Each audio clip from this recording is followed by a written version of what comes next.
नाही, 12 इमाम चौक आहे, सत्यम चौक आहे, साऊथ झोनमध्ये पण आहे.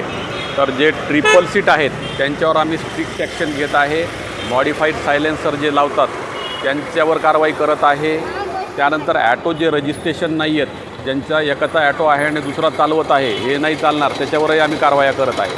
स्पेशली आम्ही ट्रिपल सीटवाल्यावर कारवाया करण्यासाठी माननीय पोलीस आयुक्त साहेबांच्या मार्गदर्शनानं आदेशानुसार HQ सरांच्या आदेशाने ACP सरांच्या आदेशाप्रमाणे आम्ही जास्तीत जास्त कारवाया करणार आहोत आणि एकदम मोठ्या प्रमाणावर हे प्रमाण राहील. सातत्याने बदलून राहतील. ते वेळा पण बदलून करू आम्ही. नाही, सातत्याने राहील. आता हे याच्यावर परिणाम रिझल्ट दिसेल तुम्हाला अशा स्वरूपात राहतील. काय आव्हान करणार नागरिकांना हे आव्हान की ट्रिपल सीट जाऊ नये, जीविताला हानी होते. मॉडिफाईड सायलेन्सर सापडलं तर आम्ही सोडणार नाही आहे. त्या गाड्या ज्या आहेत ते मॉडिफाईड सायलेन्सर जे बसवून देतात त्या दुकानावर सुद्धा कारवाया करणार आहेत. त्यांच्यावर पण आणि कायदेशीर कारवाई करण्यात येतील, खटले दाखल करण्यात येतील. त्यासाठी त्यांनी सावध होणं गरजेचं आहे आणि हे बेशिस्त वर्तन बंद करणं गरजेचं आहे. रिक्षा चालकांवर जे आहे ते रिक्षा ज्यांचा आहे त्यांचाच, रजिस्ट्रेशन त्यांचंच आहे काय, तो जो चालक आहे तोच आहे काय.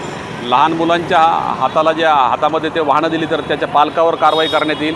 आम्ही तशा स्वरूपात बोलून घेतलेले आहेत ऑफिसला. त्या पालकांना पण वॉर्न केलेलं आहे आणि जर त्या पालकांना समजत नसेल तर मग त्यांच्यावर कायदेशीर कारवाया केलेल्या आहेत आणि हे सातत्याने चालू राहील.